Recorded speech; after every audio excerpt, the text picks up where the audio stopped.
Assalamualaikum warahmatullahi wabarakatuh. Perkenalkan, nama saya Erna Yuniati.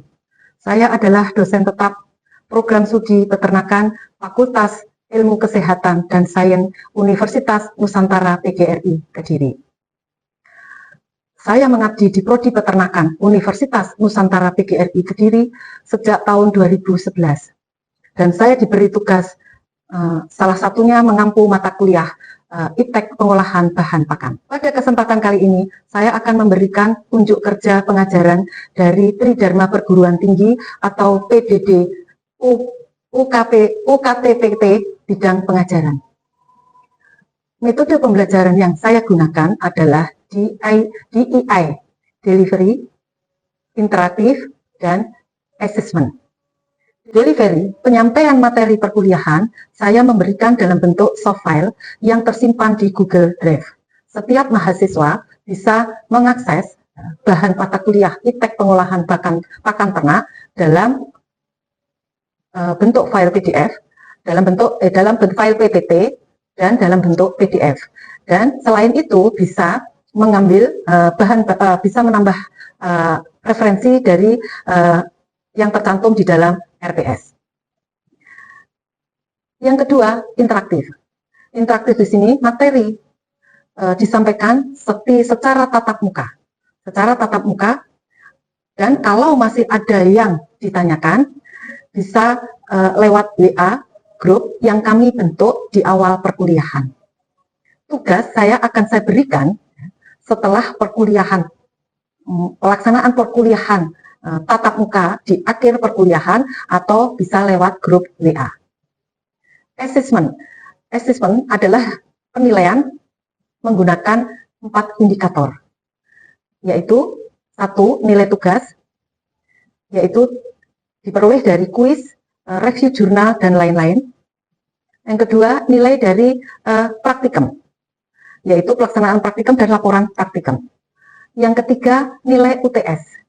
Yang keempat adalah nilai UAS. Dari nilai UTS, kita dalam bentuk soal IC yang kami sampaikan di ujian tengah semester. Yang UAS juga dalam bentuk IC yang kami laksanakan di ujian akhir semester. Bobot nilai dari masing-masing indikator adalah 25%. Mata kuliah Iptek Pengolahan Bahan Pakan merupakan mata kuliah wajib di program studi peternakan yang bisa diambil oleh mahasiswa program studi peternakan di semester 4 dengan jumlah 3 SKS, 2 SKS tatap muka, dan 1 SKS praktikum. Capaian pembelajaran yang diharapkan adalah mahasiswa mampu menerapkan pemikiran logis, kritis, sistematis, secara inovatif melalui pendekatan dan implementasi ilmu dan teknologi peternakan secara disiplin, jujur, dan bertanggung jawab. Mahasiswa mampu memimpin dan memanajerial, bekerja sama dalam tim, komunikasi, memotivasi diri, dan berinovasi dalam menyelesaikan pekerjaan di bidang peternakan yang mencakup sikap bertanggung jawab atau atas pencapaian hasil kerja kelompok. Mahasiswa mampu menyebarluaskan ilmu pengetahuan dan teknologi di bidang peternakan dengan kepedulian terhadap masyarakat dan lingkungan. Mahasiswa diharapkan mampu mengelola budidaya peternakan terpadu berbasis integrasi dalam pertanian dan perkebunan secara mandiri dengan menguasai konsep teoritis tentang ilmu dasar sistem budidaya dan manajemen usaha yang mencakup aspek breeding, feeding yang berkelanjutan. Mahasiswa diharapkan mampu melaksanakan usaha peternakan dengan aplikasi teknologi peternakan yang memperhatikan aspek kesejahteraan ternak untuk menghasilkan produktivitas ternak yang optimal dan dari hulu ke hilir. Mahasiswa diharapkan mampu menghasilkan pemikiran dan inovasi dalam bidang peternakan. Capaian pembelajaran mata kuliah yang diharapkan adalah satu, mahasiswa mampu merumuskan solusi inovatif berbasis ilmu dan teknologi peternakan. Yang kedua, mahasiswa mampu memotivasi diri sendiri dan anggota tim dalam menyelesaikan tugas dengan bertanggung jawab dan kreatif. Yang ketiga, mahasiswa mampu mengkomunikasikan teknologi peternakan secara tepat guna dan etis kepada masyarakat. Yang keempat, mahasiswa mampu menerapkan prinsip breeding dan feeding dalam usaha budidaya yang efisien dan ramah lingkungan. Yang kelima, mahasiswa mampu mengidentifikasikan teknologi tepat guna untuk meningkatkan kesejahteraan dan produktivitas ternak. Yang keenam, mahasiswa mampu mengimplementasikan dan mengevaluasi hasil inovasi dalam konteks usaha peternakan. Bahan kajian pemateri pembelajaran adalah 1. Struktur biji, 2. Teknologi pengolahan bahan pakan secara mekanis, ketiga, teknologi pengolahan bahan pakan secara fisis, keempat, teknologi pengolahan bahan pakan secara biologis, kelima, teknologi pemanfaatan produk samping dari hasil peternakan, pengolahan peternakan, keenam, teknologi aditif pakan, ketujuh, kerusakan bahan pakan selama penyimpanan, kedelapan adalah teknologi pembuatan silase, helase, urea molasses block atau UMB, urea amoniasi, dan konfitrit. Referensi yang digunakan adalah teknologi pengolahan bahan pakan, teknologi pembuatan pakan lengkap untuk kambing dan domba, komposisi pakan untuk Indonesia, hailase, ternak hailase, pakan ternak hailase jerami padi dari starter isi rumen, dry and wet milling corn. Bentuk pembelajaran yang kami laksanakan adalah sinkron dan asinkron. Sinkron yaitu kuliah dengan materi dalam bentuk PowerPoint atau video, tanya jawab dan diskusi secara langsung di kelas. Asinkron yaitu pengiriman materi dalam bentuk PowerPoint, diskusi, penugasan, tatap muka online, dan diskusi virtual menggunakan Zoom, WA, grup mata kuliah. Proses pembelajaran dilakukan sebanyak 16 kali. Pertemuan 1-7, pemaparan materi dilakukan atau dilaksanakan tatap muka di kelas dan kuis. Pertemuan ke-8 adalah pelaksanaan UTS. Dan pertemuan ke-9-15 kembali kita lakukan pemaparan materi di dalam kelas dan juga pelaksanaan praktikum di lapangan. Pelaksanaan UAS dilakukan pada pertemuan ke-16. Dengan demikian, informasi yang dapat kami sampaikan terkait mata kuliah Iptek Pengolahan Bahan Pakan Ternak untuk mahasiswa program studi S1 Peternakan, Fakultas Ilmu Kesehatan dan Sains Universitas Nusantara PGRI Kediri. Berikut cuplikan dari proses pembelajaran secara sinkron, yaitu kuliah tatap muka di kelas. Selamat menyaksikan. Warahmatullahi wabarakatuh. Selamat pagi teman-teman. Ya, sebelum kita akan memulai masuk ke materi hari ini, mari kita awali dulu dengan berdoa menurut kepercayaan masing-masing. Berdoa dimulai.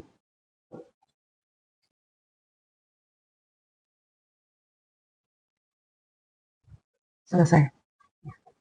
Oke. Untuk bagaimana? Apakah sehat hari ini? Alhamdulillah ya. Alhamdulillah ya, kita bisa bertemu kembali untuk mata kuliah hari ini, yaitu kita akan membahas teknologi pembuatan silase. Tapi sebelumnya saya akan mengingatkan, mereview kemarin pertemuan sebelumnya. Ini kan pertemuan kita yang ke-10. Kalau pertemuan kemarin yang ke-9, kira-kira apa yang kita bahas kemarin? Teknologi pembuatan bahan pakan. Masa lupa bahan pakan secara biologis atau fermentasi? Ya gimana? Masa lupa sebelum baru 1 minggu? Nah, berarti kurang ini ya lah. Karena kita sebelumnya kita membahas sebelum masuk topik hari ini, kita akan mereview. Kemarin itu kita akan membahas tentang teknologi pembuatan pakan secara biologis atau fermentasi. Nah, berapa komponen yang membentuk ini fermentasi? Nah, siapa yang bisa? Ayo, masih ingat? Masih ingat? Ayo, siapa? Oh ya, terus substrat itu apa? Substrat adalah apa? Bahan pakannya atau hijauannya yang dibuat, yang dipakai untuk fermentasi. Kalau fermen apa? Fermen itu adalah apa? Wah, ini masih lupa ini ya, masa barusan kemarin lupa. Fermen itu apa? Fermen adalah inokulum berupa mikroba, ya, berupa mikroba yang dipakai untuk atau digunakan dalam bahan fermentasi. Nah, itu fermen. Kalau fermentator apa? Nah, fermentasi peralatan yang dipakai untuk mendukung dalam proses fermentasi atau kondisi dalam fermentasi. Nah, terus manfaatnya apa atau manfaat atau keuntungannya apa? Kita mempelajari teknologi pembuatan pakan secara fermentasi. Ayo. Satu. Meningkatkan bahan pakan.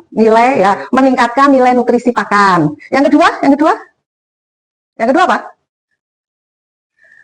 Meningkatkan apa? Daya nilai cernanya, meningkatkan daya cernanya. Yang ketiga? Ayo, masa lupa? Menurunkan apa? Zat anti nutrisi. Kan kalau fermentasi kan begitu, menurunkan zat anti nutrisi. Yang keempat? Ayo. Oh, waduh, masa lupa? Menghasilkan flavor atau rasa yang lebih enak atau lebih baik. Nah, itu review yang kuliah minggu kemarin. Jadi mata kuliah yang topik minggu kemarin. Ya, sekarang kita akan memasuki perkuliahan hari ini, yaitu dengan membahas teknologi pembuatan silase. Itu adalah salah satu teknologi biologis ya, fermentasi ya. Nah, bagaimana teknologi fermentasi? Nah, ini ya. Jadi yang dipakai untuk bahan fermentasi hijauan silase itu adalah merupakan pakan yang sangat penting ya, dibuat bagi ternak ruminansia ya, dan itu merupakan pakan yang sangat diperlukan ya, sangat diperlukan. Ternak apa saja yang termasuk ternak ruminansia? Domba, kambing ya. Nah, domba, kambing ya. Yang pemberiannya biasanya dalam bentuk apa? Bisa dalam bentuk segar, dalam bentuk kering. Nah, sekarang yang kita bahas ini adalah hijauan pakan dalam bentuk segar. Kan silase. Kalau nanti baru pertemuan berikutnya untuk minggu depan. Itu akan kita bahas tentang pembuatan teknologi pembuatan yaitu bahan kering ya, dari bahan kering. Nah, hijauan itu merupakan dalam penyediaannya ya seringkali menjadi kendala ya. Kenapa? Karena kalau musim kemarau ya, itu hijauannya itu biasanya ketersediaannya akan berkurang. Beda dengan pada musim penghujan. Nah, pada musim penghujan ketersediaannya melimpah. Salah satunya untuk menjaga kestabilan pakan, salah satunya adalah menyimpan atau membuat pakan berupa silase yang nantinya bisa dipakai atau diberikan pada waktu musim kemarau, Nah, tekniknya ya, teknik pengawetan hijauan itu ada silase, ada hailase. Kalau silase kadar airnya harus berapa? Ayo, silase kadar airnya harus berapa? Sekitar 70%. Kalau hai 15-20%. Itu nanti kita bahas berikutnya. Sekarang yang kita bahas memang silase yang kadar airnya harus mengandung sekitar 70%. Nah, bagaimana untuk pembuatan silase yang tinggi itu harus kita lihat produknya ya, serta produk itunya harus lebih asam, dan karena nanti hasilnya produknya menjadi lebih asam, maka lebih lama daya simpannya, lebih lama daya simpannya. Oke. Nah, berikutnya, ini adalah teknik ya, teknik pengawetan hijauan. Tapi ini saya membuatnya pengawetan yang secara menyeluruh, ada yang silase, helase, dari produk akhir ya. Kalau yang kita bahas adalah silase. Silase itu berarti hijauan dalam kondisi segar. Nah, pembuatannya dibuat fermentasi ya. Pembuatan silase itu melalui proses yang namanya ensilase. Nanti kalau sudah mengalami proses ensilase, maka akan menjadi produk silase ya. Nanti produk akhirnya itu adalah silase ya. Produk akhirnya adalah silase. Nah, tujuannya apa pembuatan silase? Nah, tujuannya adalah untuk tujuannya adalah untuk apa? Mengawetkan ya hijauan yang produksinya melimpah ya. Yang tadi yang sudah saya bahas sebelumnya, yang produksinya melimpah ya, yang pada musim penghujan dan dapat kita gunakan nanti pada waktu di musim kemarau. Itu adalah tujuan kita membuat silase. Yang kedua apa?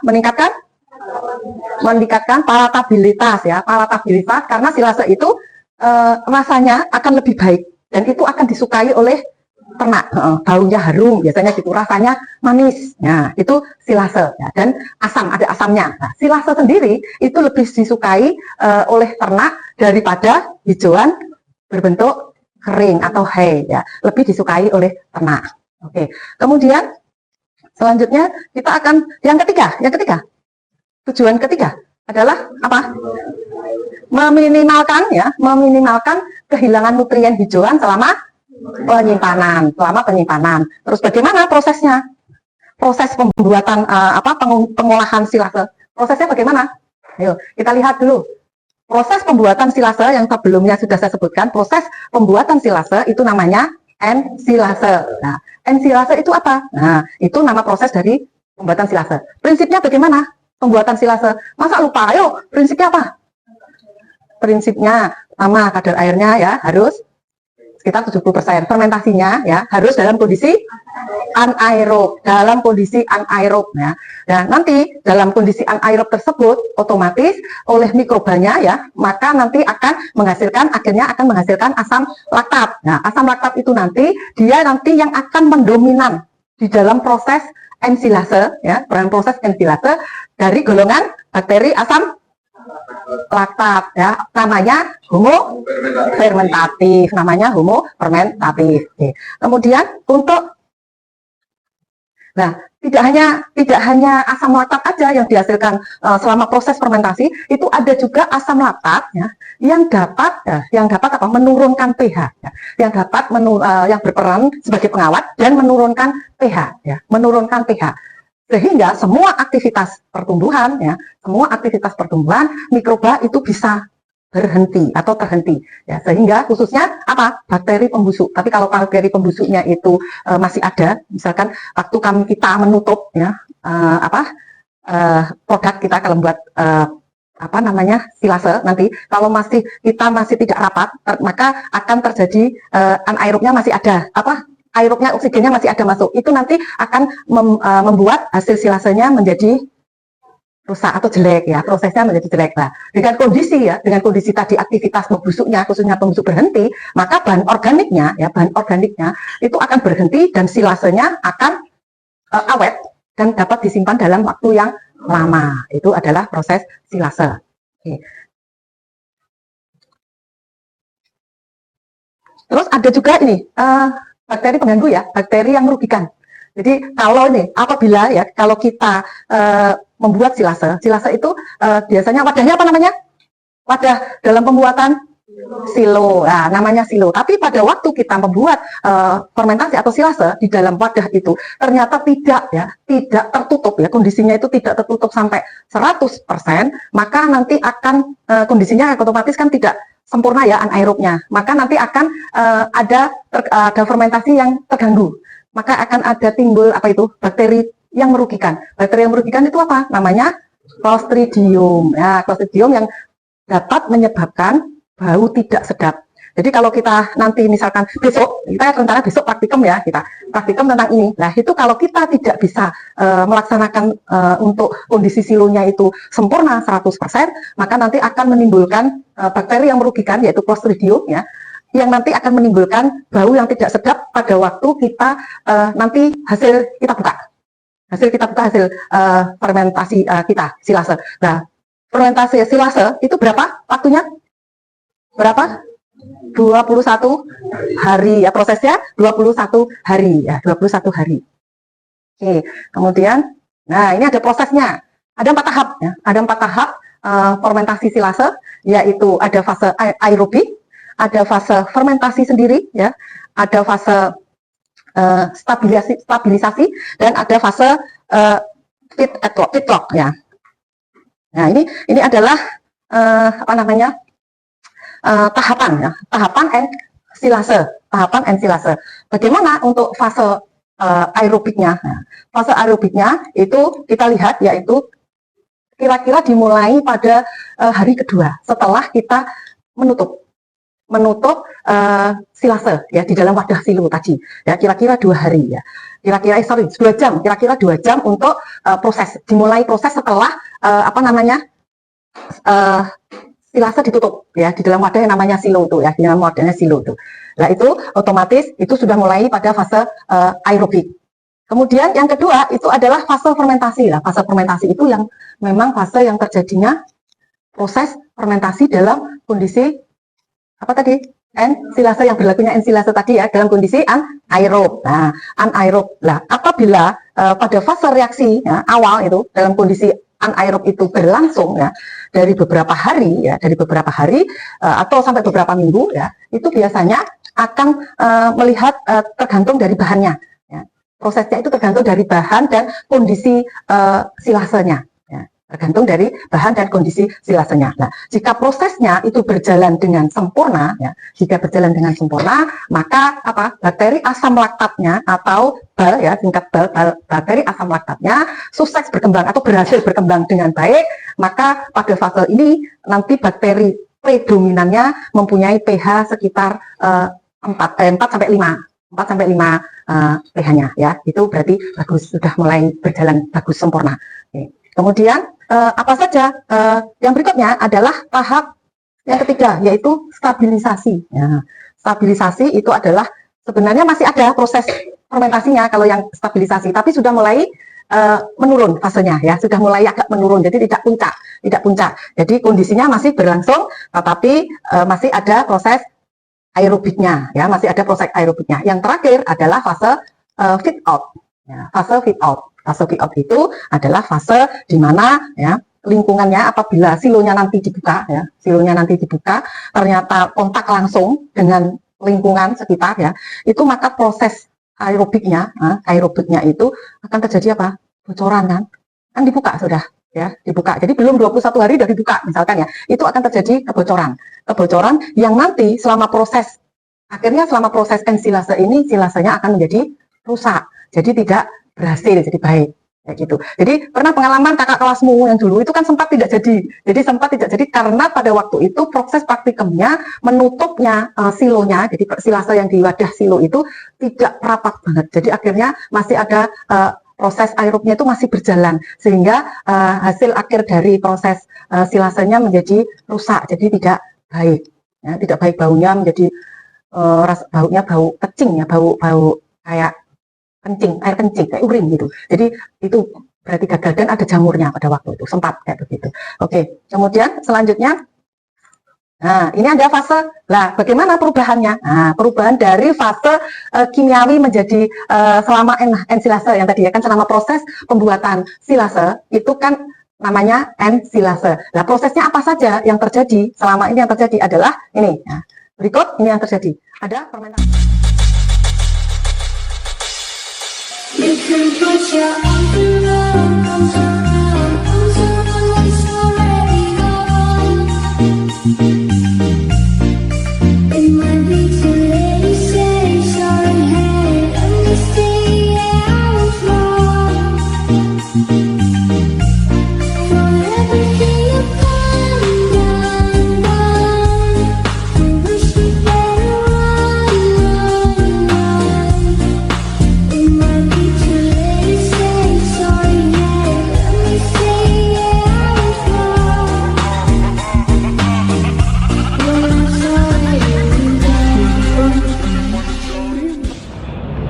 Sekian video dalam mata kuliah Iptek Pengolahan Bahan Pakan pada program studi peternakan Fakultas Ilmu Kesehatan dan Sains Universitas Nusantara PGRI Kediri. Terima kasih.